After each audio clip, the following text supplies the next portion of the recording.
তেলে ঝালে ঝোলে অনেক বেশি মজার আর অনেক বেশি লোভনীয় খাসির রেজালা আজ খুবই অল্প মশলায় রান্না করব। খুবই সহজ রেসিপি। আসসালামু আলাইকুম, সবাই কেমন আছেন? আশা করি আল্লাহর রহমতে সবাই অনেক ভালো আছেন। আমিও আলহামদুলিল্লাহ ভালো আছি। একটা প্যানে পেঁয়াজ বেরেস্তা করে নিচ্ছি।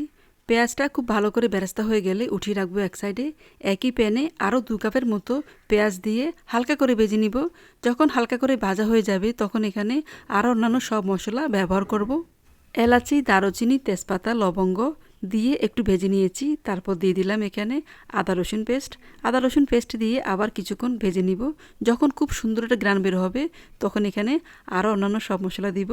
খাসি রেজালা রান্নায় অনেকে হলুদের গুঁড়ো দিয়েও রান্না করে। আমি আজ হলুদের গুঁড়ো দিব না, শুধু মরিচের গুঁড়ো দিব আর দিব জিরার গুঁড়া আর দিব স্বাদমতো লবণ।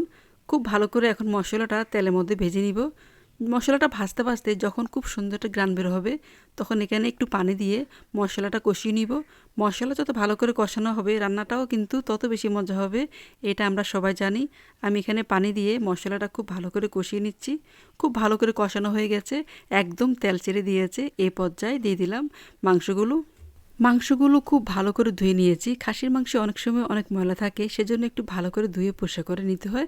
খুব ভালো করে ধুয়ে পরিষ্কার করে আমি পানিটা ঝরিয়ে রেখেছিলাম।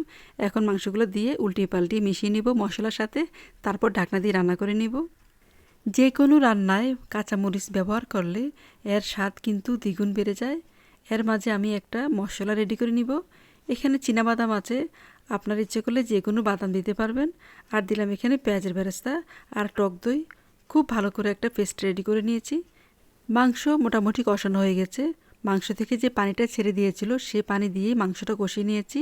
আপনাদের যদি আরও বেশি পানি লাগে তাহলে একটু গরম পানি ব্যবহার করবেন।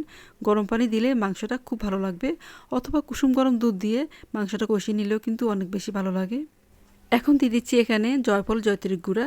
একটা শুকনা খোলায় টেলে একটু গুঁড়া করে নিয়েছি। এই মশলাটা দিলে কিন্তু খাসির রেজালা অনেক অনেক মজা লাগে। আর দিচ্ছি এখানে বাদামের পেস্ট। টক দই, বাদাম আর পেঁয়াজের বেরেস্তা দিয়ে যে পেস্টটা রেডি করে রেখেছিলাম সেটা দিয়ে দিলাম। খুব ভালো করে নেড়েচেড়ে মিশিয়ে নিতে হবে আর বারবার উল্টে পাল্টে দিতে হবে যেন পোড়া লেগে না যায়। একটু নিচে লেগে গেলে কিন্তু খেতে ভালো লাগবে না, গন্ধ লাগবে। সেজন্য বারবার একটু উল্টে পাল্টে দিতে হবে।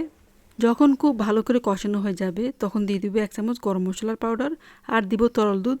দুধ আমি খুব ভালো করে জাল দিয়ে ঘন করে রেখেছিলাম, দিয়ে দিলাম এখন। আর দিব এখানে 1 চামচ চিনি। চিনি আপনারা না দিলেও হবে, কোনো সমস্যা নাই। আর দিব একটু ঘি।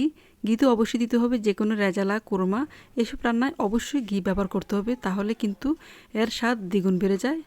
খাসির রেজালা রান্নায় গ্রেভিটা যত ঘন হবে ততই রান্নাটা অনেক বেশি মজা লাগবে। রান্না হয়ে গেছে, আমি কিন্তু অনেক সময় নিয়ে রান্না করেছি। খুব ভালো করে যখন সিদ্ধ হয়ে গেছে তখন দিয়ে দিয়েছি এখানে দুধ পাউডার। আপনার ইচ্ছে করলে এই পর্যায়ে মাওয়া দিতে পারেন, মাওয়া দিলেও কিন্তু অনেক অনেক মজা হয়। খাসির এই রেজালা রান্না করতে আমি কিন্তু কোনো পানি ব্যবহার করিনি, শুধু দুধ দিয়ে রান্না করেছি। আপনাদের একটু পরিবেশন করে দেখাচ্ছি কেমন সুন্দর হয়েছে, দেখুন মাশাল্লাহ। খেতে কিন্তু অনেক অনেক মজা হয়েছিল। আমার ভিডিও যদি আপনাদের ভালো লেগে থাকে অবশ্যই লাইক, কমেন্ট আর শেয়ার করতে ভুলবেন না। তো আজকে পর্যন্ত সবাইকে অসংখ্য ধন্যবাদ। আল্লাহ হাফেজ।